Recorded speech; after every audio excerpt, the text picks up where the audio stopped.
Hello friends. ఇక్కడ మీరు చూస్తున్నది అతి గుంప అంటే ఏనుగు గుహ. ఇది ఒడిస్సాలోని భువనేశ్వర్‌కి 3 కిలోమీటర్ల దూరంలో ఉన్నటువంటి ఉదయగిరి, కందగిరి గుహలలో ఉంటుంది. ఈ హథీ గుంప ఇక్కడున్న గుంపలలో పెద్దదని చెప్పవచ్చు. చూడడానికి ఏనుగు ఆకారంలో అయితే అంత వేరు కనిపించదు. కానీ ఈ హథీ గుంపపై ఒక శాసనం ఉంటుంది. ఆ శాసనం ప్రకారం ఒకప్పుడు ఈ ఉదయగిరి, కందగిరి గుహలలో కుమారి పర్వతంగా చెప్పబడుతున్నాయి.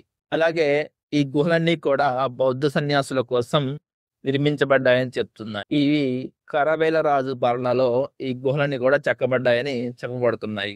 ఇంకా ఈ ఉదయగిరి గుహలలో చాలా రకాల గుహలుంటాయి. ఈ అతి గుంపుతో పాటుగా ఇక్కడ రకరకాల గుంపలతో పాటుగా ప్రాణి గుంప ప్రధాన ఆకర్షణంగా ఉంది. పూర్తి వివరాల కోసం ఈ కింద వీడియో మీకు నచ్చినా, ఇన్ఫర్మేటివ్ అనిపించినా లైక్ చేయండి, షేర్ చేయండి. ఇలాంటి మరిన్ని వీడియోస్ కోసం మన ఛానల్ ని సబ్స్క్రైబ్ చేయండి. ఫుల్ వీడియో కావాలంటే కింద చెక్ చేయండి. Thank you.